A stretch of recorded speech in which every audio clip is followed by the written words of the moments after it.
সুস্থতার পিছনে এত ঘুরো না, মানে নিজের সুস্থ থাকার জন্য যত না কলা কৌশল তুমি অবলম্বন করো, এর 4 ভাগের অনেক ভাগের 1 ভাগ যদি তুমি খালি জান্নাতের আশায় তুমি যদি একটু ইবাদত করতা, তাহলে আমি আল্লাহ এমন জান্নাতের ভিতরে তোমারে ঢুকাইতাম, যেই জান্নাতের ভিতরে ঢুকলে পরে কোশ্চিন কালেও কোনো রোগ ব্যাধি হবে না।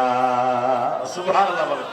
জান্নাতের ভিতরে কোনো হাসি কাশি নাই, কোনো পেট ব্যথা, আমাশা, কলেরা, জন্ডিস, পাতলা পায়খানা আসেনি।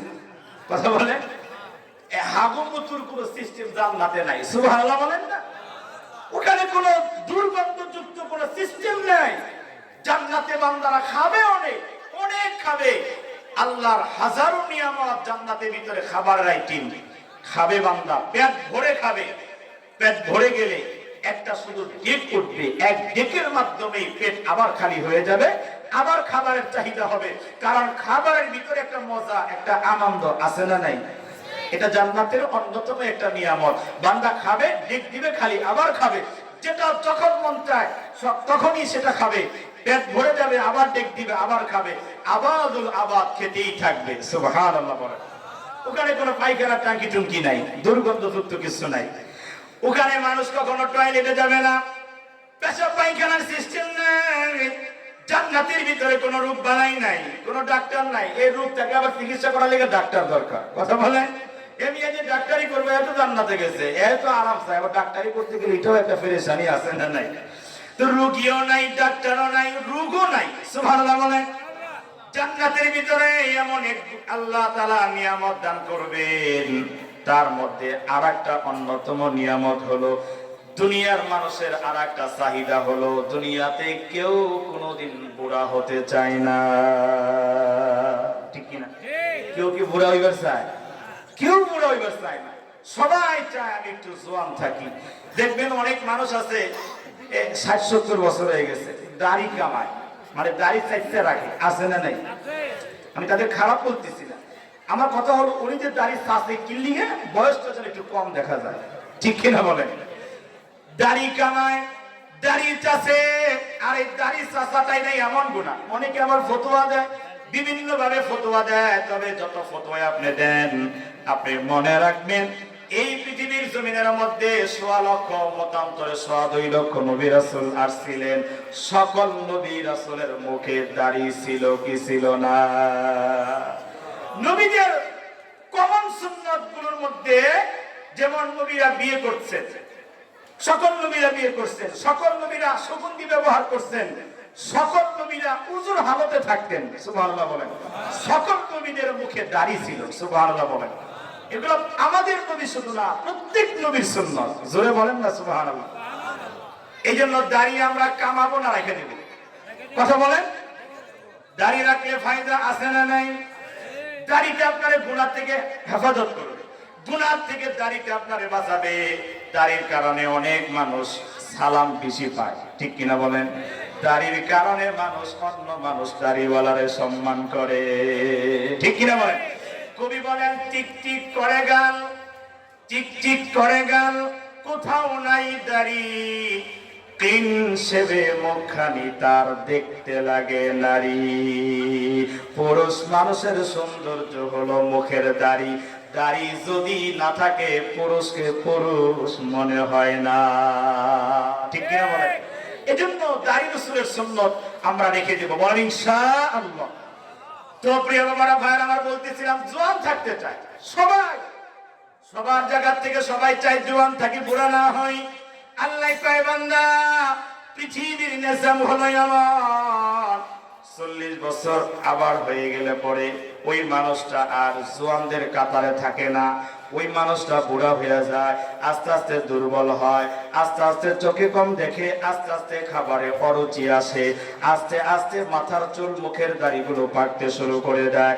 বান্দারে, একবার শুধু আমি আল্লাহর গোলাম হয়ে যা, ইবাদত কর, এরপরে মর, আমি আল্লাহ তাআলা জান্নাতের ভিতরে তোর জন্য করব ঘর। সুবহানাল্লাহ।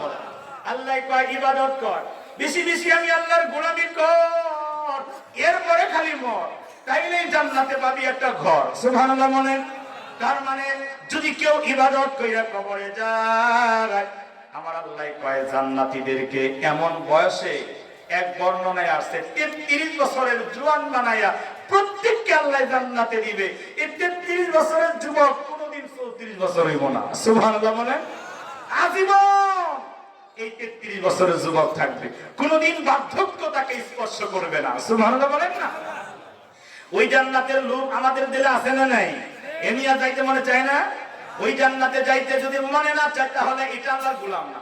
আল্লাহর গোলামের নিজাম হলো এমন, আল্লাহর জান্নাত টার্গেট রাখবেন যে আল্লাহ আমারে জান্নাত দিও। এইজন্য রাসূল দোয়া শিখাইছে, নবী বলেন দোয়া পড়বা, এই দোয়াটা ফজরের পরে আর মাগরিবের পরে পড়বা। আল্লাহুম্মা ইন্নী আসআলুকাল জান্নাহ, আল্লাহর কাছে বান্দা নিয়মিত জান্নাত চাইবা। সুবহানাল্লাহ বলেন। জান্নাত চাইতে বলেছেন। এই যে বললাম এগুলো জান্নাতের ভিতরে আল্লাহ রাখছেন। এরপরে আরেকটা সবচেয়ে বড় নিয়ামত, সেটা হলো দুনিয়ার জমিনের মানুষ মরতে চায় না। সবাই চায় আমি আরো কিছুদিন বেঁচে যাই, কথা বলেন ঠিক কিনা? কিন্তু যতই কলা কৌশল অবলম্বন করেন, নির্দিষ্ট সময় ফুরিয়ে গেলে একদিন মরণ আসবেনি। কথা বলতে হবে, মরণ আসবেনি, একদিন আমরা মরে যাব। আল্লাহ তাআলা বলেন একবার মরে জান্নাতে যদি তুমি যেতে পারো, তাহলে মনে রাখবা আবাদুল আবাদ, জান্নাতের ভিতরে থাকবা, কোশ্চিন কালেও তোমারে আর মরণ ধরবে না। সুবহানাল্লাহ। জান্নাতে যাওয়ার পরে আর মরণ হইব না। আর মরণ নিয়ে কোনো টেনশন নাই যে আমার ক্যান্সার হয়ে গেল কিনা, ব্লাড ক্যান্সার হইলো কিনা, ব্রেন ক্যান্সার হইলো কিনা, আমার কোনো হার্টের সমস্যা হইলো কিনা, এই টেনশনে আর জান্নাতে যাওয়ার পরে ধরবে না। কারণ ওখানে আল্লাহর রাসূল বলেন ইউকালু লি আহলিল জান্নাতি খুলুদুল লা মাউতা ওয়া লি আহলিন নারি খুলুদুল লা মাউতা। রাসূল বলেন জান্নাতীরাও মরবে না, জাহান্নামীরাও মরবে না। আল্লাহু আকবার বলেন না। জান্নাতীদেরও মরণ হবে না, জাহান্নামীদেরও মরণ হবে না। রাসূল বলেন জান্নাত আর জাহান্নামের মাঝখানে আমার আল্লাহ তাআলা মওতের মওত দিয়ে দিবে। যে মরণ আমাদের কাছে আসলে পরে আমরা মরে যাই, ওই মরণের মরণ হবে জান্নাত জাহান্নামের মাঝখানে। আমার আল্লাহ মওতকে, মরণকে আমার আল্লাহ কুরবানি কইরা জবাই করে দিবে। তার মানে মরণের মরণ সেদিন হয়ে যাবে। সুবহানাল্লাহ। মওতের মওত হবে, আর মানুষ কখনো মরবে না। সুবহানাল্লাহ। তো আমার আলোচনার মূল উদ্দেশ্য এদিকে না, এবার মূল দিকে যাচ্ছি বাবারা ভাইয়ারা।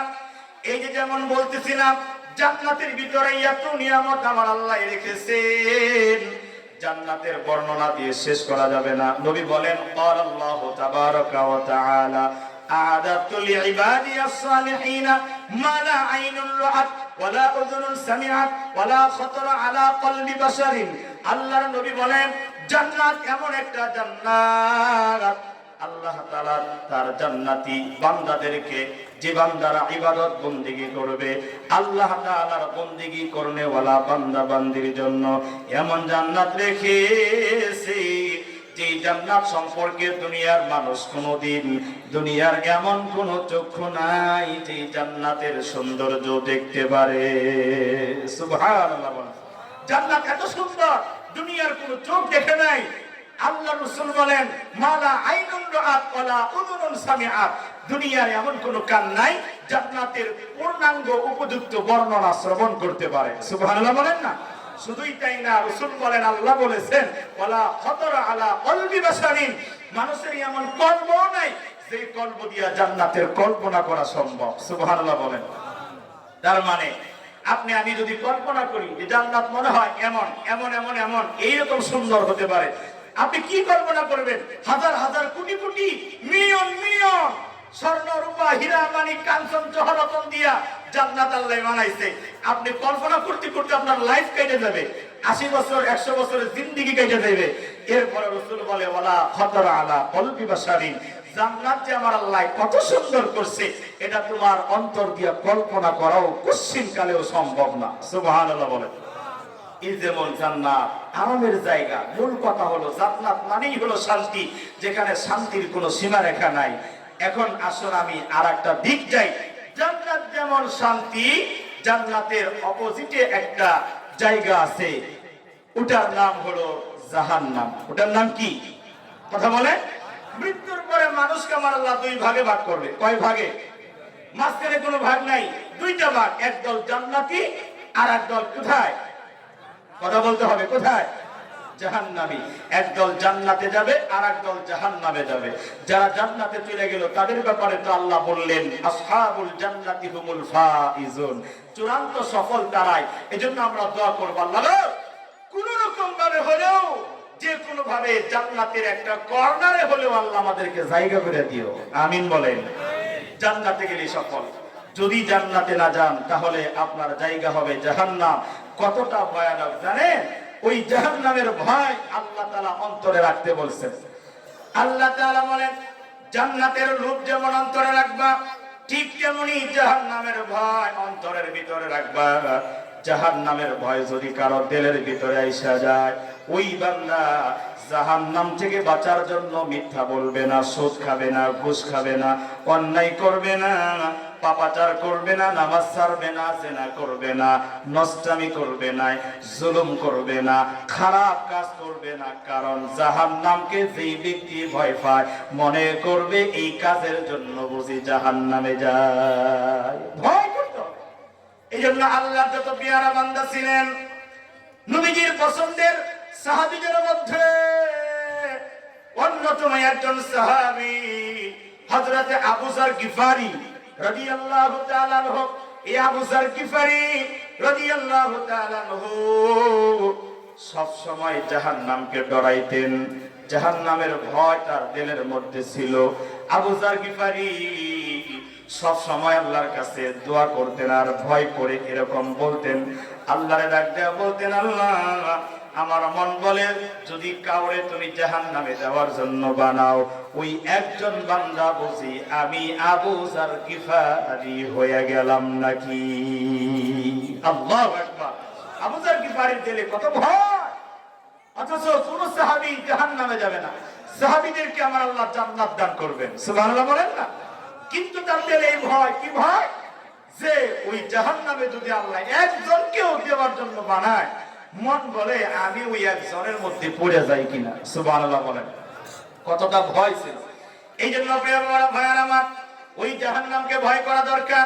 দুনিয়ার মধ্যে আমরা এমন ভাবে চলি জাহান্নামের ভয় আমাদের অন্তরে নাই, তার মানে জাহান্নাম সম্পর্কে আমরা জানি না। এখানে অধিকাংশ মানুষ আছে জাহান্নামের শব্দের অর্থ জানে না। জাহান্নাম এমন একটা জায়গা, যেই জায়গা সম্পর্কে ধারণা নাই। সেই ধারণা না থাকার কারণেই তো আমরা গুনার দিকে দৌড়াই।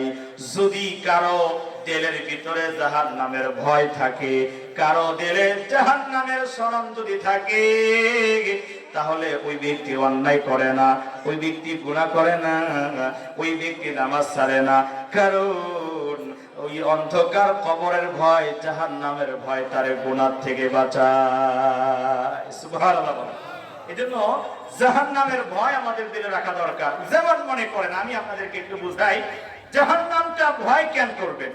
জাহান্নাম এমন একটা ভয়ানক জায়গা, এই জাহান্নামের জায়গা সম্পর্কে আমার আল্লাহ বলছেন যে এটা কেমন জায়গা।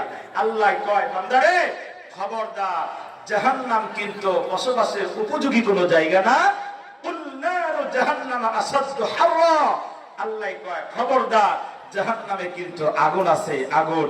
এখানে কিন্তু বসবাসের জায়গা হিসেবে এটা উপযুক্ত না। এখানে কেউ গেলে কিন্তু থাকতে পারবে না, এটা বড় ভয়ানক জায়গা। আল্লাহু আকবার বলেন না। এই জন্য প্রিয় ভাইয়ার আমার আল্লাহ তাআলা জাহান্নামের বর্ণনা দিয়া সূরা নাবার ভিতরে আল্লাহ তাআলা নিজেই জাহান্নামের বয়ান করে আল্লাহ তাআলা তার বান্দাকে হুঁশিয়ারি করে দেয়, খবরদার বান্দা, মনে রাখো জাহান্নাম কিন্তু এমন একটা ভয়ানক জায়গা। সূরা নাবা 20 নম্বর আয়াতে কারিমা থেকে 21 নম্বর আয়াতে কারিমা থেকে আমার আল্লাহ তাআলা বলতে শুরু করলেন, ইন্না জাহান্নামা কানাত মিরসাদা লিত্তাগিনা মাআবা। আল্লাহু আকবার বলেন না। আল্লাহ তাআলা বলেন, ও দুনিয়ার জমিনের মানুষেরা, নিশ্চয় জাহান্নাম অপেক্ষমান হয়ে আছে আল্লাহ কয় জাহান্নাম প্রতীক্ষিত।